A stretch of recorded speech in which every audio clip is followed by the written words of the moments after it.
Właśnie, zabierają one. Nocy ostre, Zrobimy. Dają też.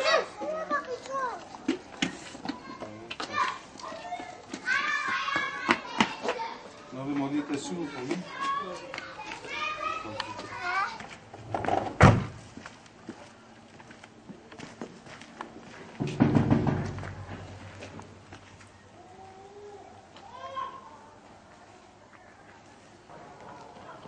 Dişin adı? Abdullah Bey. Bu da Bulut Normalesi'nde.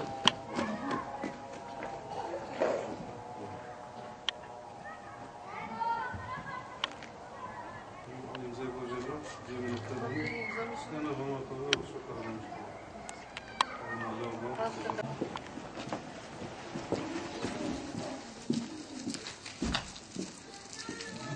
Mali. Bakar mısınız?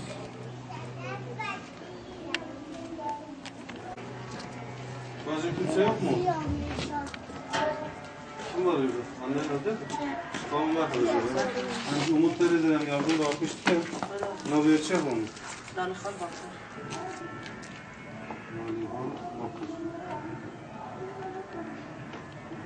Ne bir maliyeti? Mahlan.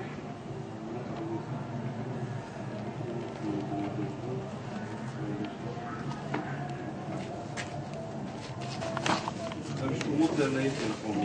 O yüksek babacığına. Hangi söz Umut Derneği mecbur yardım yani. Çağını. Umut Derneği novi teçi var. Biliyoruz ki yani novi teçi var. Ne bu mu? Evet. Ömer Taş. Ömer Taş. Dumluklar Mahallesi ya. Sosyal. Sosyal. Sosyal. Sosyal Mahallesi. Teslim olan Ömer Taş. Ömer Taş. Önce bu cemre diyoruz. Cemre Taş'ı. Değil mi?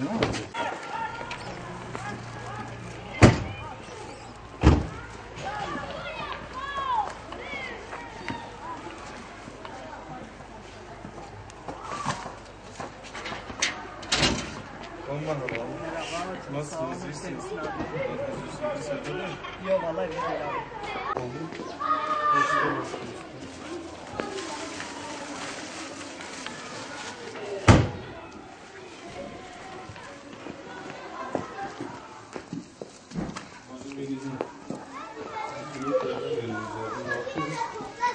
Kimse var mı? Siz mi oturuyorsunuz? Sizin isminizi yazalım. İsminizi yazalım.